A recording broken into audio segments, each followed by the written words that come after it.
Hello, नमस्कार, सलाम, सत श्री अकाल, जय भीम, गुड मॉर्निंग। साथियों, पूरे देश में लोग अपने अपने अधिकारों के लिए संघर्ष कर रहे हैं। अभी 69,000 कर्मचारी 6 महीने हो चुके हैं और उनका आंदोलन चल रहा है। कभी मंत्री का घर घेरते हैं तो कभी किसी का विधानसभा पर, कभी धरना स्थल पर, इस तरह से जो धरना चल रहा है। लेकिन उनमें सरकार ने माना है कि 6,000 कर्मचारियों के आरक्षण में गड़बड़ी हुई है। उधर जो आंदोलनरत कर्मचारी या स्टूडेंट 19,000 गड़बड़ी बता रहे हैं। तो आरक्षण की जो 19,000 गड़बड़ी है, ये ठीक नहीं करना चाह रहे हैं, क्योंकि दूसरा जो इस देश में समान नागरिकता के लिए जो आंदोलन हुआ था, वो उस पर अभी कोई समस्या का समाधान नहीं हुआ है। और इस देश में जो किसान आंदोलन हुआ, तो उसमें भी सरकार कह रही है ये तो मैंने एक कदम पीछे हटाया है और मैं सरकार के हित में काम करूँगा। तो ऐसा लगता है पुनः ये बिल फिर आएगा। इस तरह से आंगनवाड़ी कर्मी वो आंदोलनरत हैं अपने वेतन को लेकर। रसोईया कर्मी वो भी आंदोलनरत रहते हैं अपने वेतन को लेकर।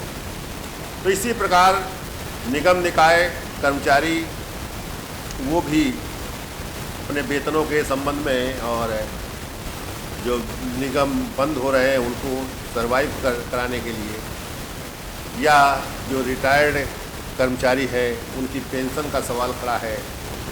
इसी तरह से जो निगम बंद किए गए हैं या जो निगम बेचे गए हैं, तो उनके कर्मचारियों की सर्वाइवली के लिए है और उन निगमों को चलाए जाने का है। लेकिन सरकार इस तरह की पॉलिसी को नहीं देख रहे हैं कि जिससे लोगों को रोज़गार मिले और रोज़गार कंटिन्यूशन में बढ़े और उनको सही तरीके से वेतन मिले। लेकिन निगमों को जो तोड़े गए हैं और तोड़ना चाहती है और बेचना चाह रही है, जैसे विभागों को बेच दिया, रेलवे जैसे विभाग को बेच दिया, एयरपोर्ट है, और ये आपके इस तरह से जो संस्थानों के विभाग हैं उनको गिरवी रख रहे हैं।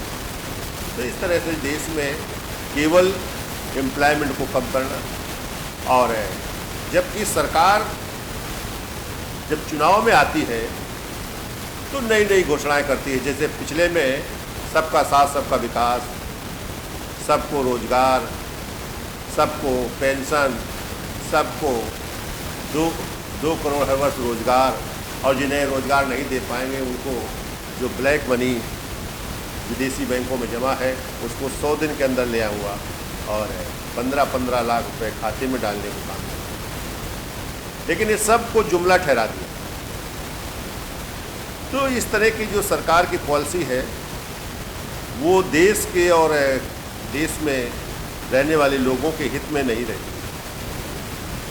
और ये सरकार तो कर ही रही, इसके पहले जो सरकारें थी वो भी यही काम कर रही थी।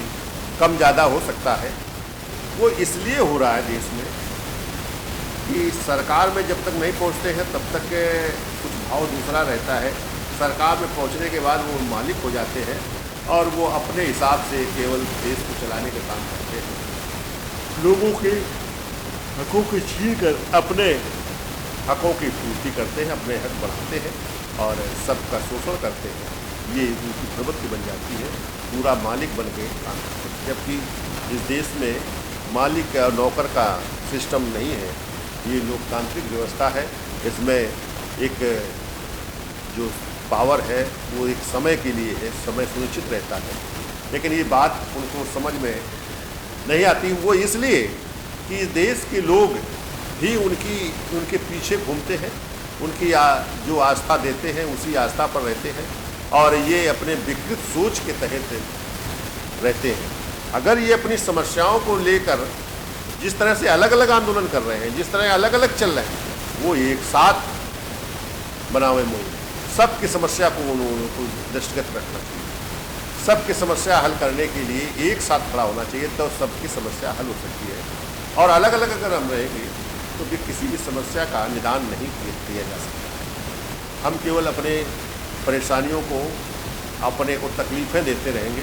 अभी जो भीमा कोरेगांव के या उसमें ST जो एक्ट ख़त्म किया गया था, उसमें जो सुप्रीम कोर्ट का जो निर्णय आया था, तो उसके खिलाफ जो आंदोलन हुआ था उसमें करीब 12 लोग शहीद हुए थे और उसमें तमाम जो केसेस लगाए गए थे वो वापस नहीं लिए गए हैं, वो उनको सजावार बनाया जा रहा है।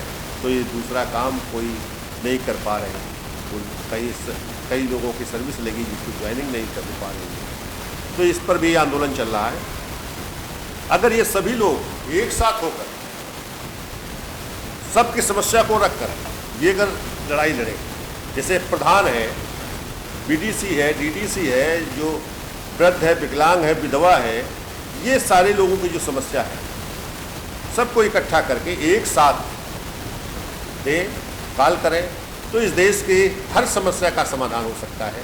वो चाहे हर व्यक्ति को रोजगार की बात है, हर व्यक्ति को जो वृद्ध, विकलांग, विधवा, प्रधान, BDC, DDC, इनको पेंशन, और हर व्यक्ति को कार्य मिल सकता है। यहाँ तक कि जो प्रधान है, BDC है, ये नेतृत्व का काम करेंगे तो इनको एक मंथली का हिसाब से इनको पेड हो सकता है। व्यापार जो आज जो विदेशी कंपनी या अंबानी, अडानी जो व्यापार कर रहे हैं, जो गोडाउन बना रखे थे, अगर उनको फेल करना है, अगर इस सरकार की गलत नीति के खिलाफ जाना है तो फिर एक साथ खड़े होकर एक साथ बात करो और वो गांव-गांव उस तरह के बैनर लगाइए अपने हकों के लिए, सबके हक को एक साथ करके, तो फिर देश की जो पॉलिसी बदलेगी। लोग जो चुनाव होता है, जो लीडर्स हैं, वो अपने वोट के लिए आपकी समस्या को सुनने के लिए तैयार हो जाएगा और आपकी समस्या का हल निकालेगा। अगर आप जब तक अलग अलग खड़े रहेंगे तब तक इस देश की व्यवस्था नहीं चेंज हो सकती है।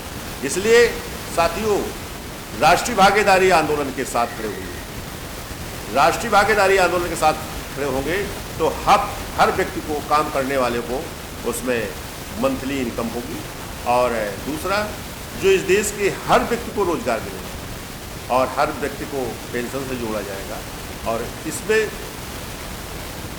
किसी का भी नुकसान नहीं होता है। इसमें व्यापार का भी स्थिति है, उसमें सामाजिक और राजनीतिक और आर्थिक तीनों का समन्वय किया गया है, जिसमें लोगों को केवल फ़ायदा हो और उनका जीवन सही तरीके से चले और लोगों के, देश की, समाज का बनेगा और राजनीति बनेगी। राजनीति नहीं बनेगी कि जो काम करने वाला व्यक्ति नेता होगा वही जाएगा और नेता बनने के बाद गाँव में या अपने विधानसभा के अंदर रहेगा, वो ऑफिस खोलेगा और ऑफिस में सुनवाई करेगा तो हर की समस्या का समाधान कराएगा और इस तरह का जो व्यवस्था है तो उसको लाने के लिए आप सबको तैयार होना पड़ेगा, आप सबको इस मुहिम में जुड़ना होगा। और ये 2022 का जो चुनाव आ रहा है, ये पहला प्रदेश होगा जो आदर्श प्रदेश बनेगा। अगर आप लोग इस बात को समझ लें तो फिर प्रधानों की चाहिए कि मीटिंग करें और प्रधान लोग इकट्ठा हों, BDC इकट्ठा हो और DDC के लोग इकट्ठा हो। उसके बाद प्रधान जो वृद्ध है, विकलांग है, विधवा है, उनको, जो इस देश में जो वर्कर थे, जो रिटायर्ड हो गए हैं, उनको भी अपनी मुहिम से जुड़ना चाहिए, उनका कोई नुकसान नहीं होगा। और इस देश में अभी आपने देखा पीयूष जैन 195 करोड़ नगद बरामद हुआ है और चांदी है, सोना है, ये बहुत बड़ा हुआ है। 23 किलो सोना है ऐसा बताया जा रहा है और चांदी करीब 250 किलो है।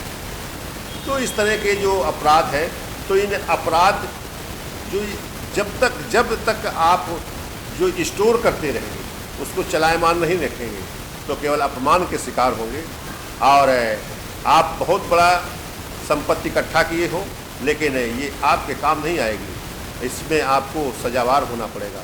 तो अगर इससे बचना भी है तो राष्ट्रीय भागीदारी आंदोलन चाहता है कि आप उस धन को एक सिस्टम के तहत लोगों में दीजिए, तो ये कारोबार करेंगे, तो उसमें ये ब्लैक मनी का जो तमगा है, जो ये स्वरूप है, ये भी खत्म होगा और आपके पास वाइट मनी होगी और देश के लोगों को काम मिलेगा, ये मजबूत होंगे। तो साथियों, इस तरह के काम करना होगा। तो इस देश के जब तक आप हर व्यक्ति की समस्या के समाधान के लिए नहीं खड़े होंगे, जो देश में वंचित किए गए हैं, जो वंचित हो गए हैं, उनको रोजगार देने के लिए आप मुहिम नहीं बनाएंगे, तो फिर इस देश में आप केवल शोषण के शिकार रहेंगे। इसमें कोई भी वर्ग का हो, चाहे वो सवर्ण समाज का है, वो भी परेशान रहेगा, क्योंकि ये व्यवस्था एक ऐसी है जो मानव के विरोध में चलती है, जो मानव को खिलाफ है, जो मानव को नुकसान पहुंचाने वाली है व्यवस्था है। वो व्यवस्था हावी हुई है और वो बढ़ती जा रही है। इस व्यवस्था को आपको बदलवाना होगा कि यह सबके लिए बने व्यवस्था, सबको काम से जोड़ने की बात बने, तभी ये देश खुशहाल हो सकता है, तभी आप खुशहाल हो सकते हैं। और हर व्यक्ति को जब रोजगार मिलेगा, जब सम्मान मिलेगा, जब ये लोगों की एक चेहरे पर मुस्कुराहट होगी, तभी तो ये आदर्श भारत बनेगा, तभी तो ये विश्व गुरु के लक्ष्य को प्राप्त करेगा।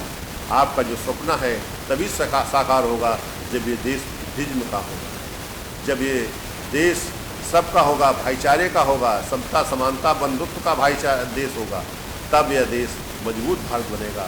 तब इस देश को विश्व गुरु के लक्ष्य तक पहुँचाने के लिए कोई रोक नहीं सकता है।